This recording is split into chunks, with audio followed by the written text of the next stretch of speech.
Hello everyone and welcome back to the channel. Today, we're diving deep into a cinematic masterpiece that shattered the boundaries of animation and sound, a film so audacious and ahead of its time that it remains a marvel even today. We're talking about Walt Disney's 1940 magnum opus, Fantasia. Now imagine this, it's 1940, animation is largely seen as a medium for children's shorts, goofy gags, and simple fairy tales. Then Walt Disney, fresh off the success of Snow White, decides to do something completely different. He wants to merge the high art of classical music with the burgeoning art of animation, creating not just a cartoon, but a visual symphony. This wasn't just a movie, it was a concert experience. The film was originally envisioned as a way to boost Mickey Mouse's flagging popularity. The idea was a short film, The Sorcerer's Apprentice, set to the music of Paul Dukas, but as production costs soared, Walt's ambition grew. Why stop at one short? Why not create a whole feature film, a collection of animated pieces set to some of the greatest classical compositions ever written? And so, Fantasia was born. The film is structured as a series of 8 animated segments, each a unique interpretation of a piece of classical music. There are no traditional plots or dialogues, save for the introductions by the Master of Ceremonies, Deems Taylor. The music is the star, and the animation is its dance partner. The lineup of composers is like a who's who of a classical music hall of fame: Bach, Tchaikovsky, Stravinsky, Beethoven, and more. Each piece was carefully selected to evoke a different mood and visual landscape. The project was a massive undertaking involving hundreds of artists, animators, and technicians, all pushing the limits of their craft. One of the most groundbreaking aspects of Fantasia was its sound. Walt Disney wasn't content with the standard mono sound of the era. He wanted the audience to feel like they were sitting in a concert hall, with the music swirling around them. This led to the development of Fantasound, a pioneering stereophonic sound system. It was one of the very first uses of stereo sound in a commercial film, requiring theaters to be specially equipped with multiple speakers. Think of it as the great-grandfather of modern surround sound. It was an incredibly complex and expensive system, but it was crucial to realizing Walt's vision of an immersive, auditory experience. For audiences in 1940, hearing this must have been absolutely mind-blowing. Let's journey through some of the film's iconic segments. We start with Bach's Toccata and Fugue in D minor. This is pure abstraction. We see shapes, lines, and colors dancing across the screen, a visual representation of the music's structure and emotion. It's a bold opening, immediately telling the audience that this is not your typical cartoon. It's a direct translation of sound into sight, a concept that was incredibly avant-garde for a mainstream studio. Then we have Tchaikovsky's Nutcracker Suite. This is perhaps a more familiar style of Disney animation, but with a magical twist. We don't see Clara or the Nutcracker Prince. Instead, we witness a ballet of nature. We see fairies painting the morning dew on spiderwebs, mushrooms performing a whimsical Chinese dance, and shimmering fish gliding in an Arabian dance. It is a delicate and enchanting sequence that transforms a well-known piece of music into a celebration of the natural world's hidden magic. The level of detail, from the light filtering through the leaves to the translucency of the fairy's wings, is just breathtaking.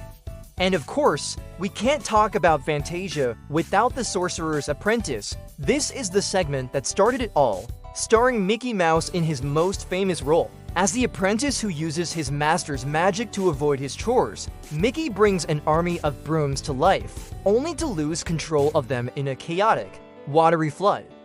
This sequence is a masterclass in storytelling through animation and music. Mickey's expressions, from his initial pride to his growing panic, are perfectly synchronized with the swelling, dramatic score. It revitalized Mickey's character, transforming him from a simple comedic figure into a character with depth and personality. It remains one of the most iconic pieces of animation ever created. But Fantasia isn't all light and magic.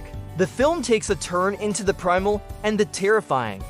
Stravinsky's The Rite of Spring is a scientifically informed, yet powerfully dramatic, depiction of the Earth's prehistory. We see the formation of a volcanic planet, the emergence of a single-celled life in the oceans, and a brutal, life-or-death battle between a Stegosaurus and a Tyrannosaurus rex. This was a stark, unsentimental look at evolution and survival. It was a huge risk, presenting audiences with a vision of life that was far from the typical Disney charm. The raw power of Stravinsky's music via launched the raw power of nature. Following the intermission, we're treated to Beethoven's Pastoral Symphony. This is a return to a more idyllic world, a mythical Greco-Roman landscape populated by centaurs, fauns, and pegasi. It's a beautiful, romanticized vision of a mythological utopia. But even this paradise is not safe, as a storm, orchestrated by Zeus himself, descends upon the land. The contrast between the peaceful frolicking and the sudden, violent storm, a testament to the animator's ability to capture the full dynamic range of Beethoven's music. Then comes Dance of the Hours by Ponchielli, a segment that injects pure comedy into the film. It's a ballet performed by a cast of unlikely dancers, ostriches in the morning, hippos in the afternoon, elephants in the evening, and alligators at night. The lead hippo, Hyacinth, and her reptilian partner, Ben Alligator, create some of the film's funniest and most memorable moments. It's a brilliant parody of classical ballet, showcasing the animator's comedic timing and their ability to give poise and personality to these animals. The sheer absurdity of it all is just delightful. Finally, the film culminates in its most famous and dramatic duality, Night on Bald Mountain by Mussorgsky, seamlessly transitioning into Ave Maria by Schubert. Night on Bald Mountain is pure, unadulterated nightmare fuel. We see the demon Chernobog rise from the peak of a mountain, summoning forth ghosts, demons, and lost souls for a terrifying satanic revel. This is Disney at its darkest and most powerful. The animation is visceral and frightening, a maelstrom of dark energy. But just as the chaos reaches its peak, the sound of a church bell rings, and the light of dawn begins to break. Chernobog and his minions retreat, and the music softens into the gentle, hopeful melody of Ave Maria. A procession of monks with candles walks through a forest, their light pushing back the darkness. It's a powerful conclusion, a symbolic journey from ultimate evil to spiritual peace, from darkness to light.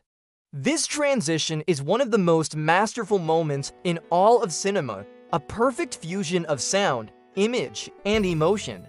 Upon its release, Fantasia was a commercial disappointment. The expensive Fantasound system meant it could only be shown in a limited number of theaters. The war in Europe also cut off a huge portion of its potential market. Critics and audiences were divided.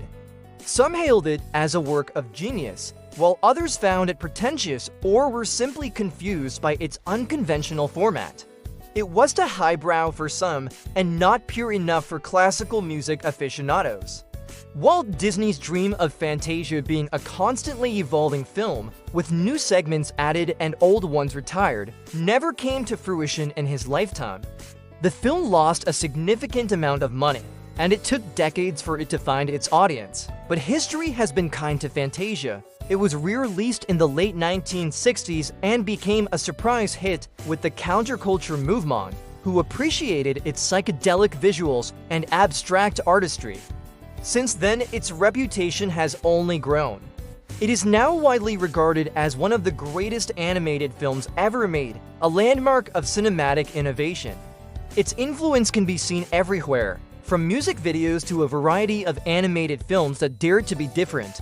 It proved that animation was not just for kids, but a legitimate art form capable of expressing the most complex ideas and emotions. Fantasia is a testament to Walt Disney's boundless ambition and his unwavering belief in the power of animation. It was a risky, expensive, and polarizing film, but it was also a work of pure, uncompromised artistic vision. It's a film that you don't just watch, you experience. Whether you're a fan of animation, classical music, or just bold, innovative filmmaking, Fantasia is a must-see. It's a reminder that sometimes the greatest art comes from taking the biggest risks. So have you seen Fantasia? What's your favorite segment? Let me know in the comments below. It's a film that sparks so much discussion, and I'd love to hear your thoughts. If you enjoyed this look back at a Disney classic, please hit that like button and subscribe for more deep dives into cinematic history. Thanks for watching, and I'll see you in the next video.